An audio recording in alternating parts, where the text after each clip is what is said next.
Salam, mən biyoloji müəllimi Şəmsi Seyidbəyli. Bugün sizə dim test toplusu 2-ci hissədən çoxalma və ontogenez mövzusunun 120-ci sualın izahını verəcəm. Sualda nə deyilir? Yumurtalıqlarda və toxumluqlarda baş verən meyoz nəticəsində cəmi 20 qamet əmələ gəlmişdir. Əgər meyoz prosesinə məruz qalmış ilkin erkək və dişi cinsi hüceyrələrin sayının bərabər olduğunu nəzərə alsaq, alınmış qametlərdən neçəsi yumurta hüceylədir?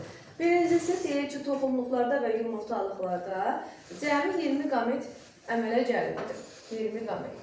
Və uşaqlar yetişmə sonrasında dişi və erkək cinsi hüceyrələr bərabər sayda daxil olur. Yəni hər ikisini biz x ilə işarə edərik. X sayda dişiyə, x sayda isə erkək cinsi hüceyrələrin sayını götürsək, erkək cinsi hüceyrələrin sayını. Dişilərdə biz bilirik ki, bir hüceyrə daxil olanda 4 hüceyrə yaranır və bu 4 hüceyrədən 3-ü yönəldici cisim olur, biri isə qamet olur. Yəni yumurta hüceyrə olacaqdır. Və erkəklərdə necədir? Bir hüceyrə daxil olanda 4 hüceyrə yaranır və yaranan 4 hüceyrənin 4-ü də qamet olacaqdır. X sayda hüceyrə daxil olubsa, deməli 4x sayda hüceyrə yaranacaq dişilərdə və bunun 3x-i yönəldici cisim olacaq.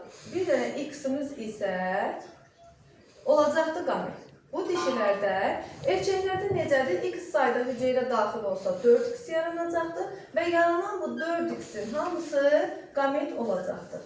İndi baxın, dişilərdə x qametdir, erkəklərdə 4x qametdir. Bunların cəmi bərabərdir 20-yə. 5x də bərabərdir 20, x də bərabərdir 4-ə. Bizdən də dişi qametlərin yəni neçə yumurta hüceyrə olduğunu soruşduğu üçün biz necə dedik? Dedik ki, x sayda dişi qamet olacaqdır. Elə 4 yumurta hüceyrə olacaqdır, yəni dişi qamet olacaqdır. Erkək qametimiz isə deməli 16 olacaqdır. Dişiləri soruşduğu üçün düzgün cavabımız 4 yumurta hüceyrə olar. Sağ olun, təşəkkürlər.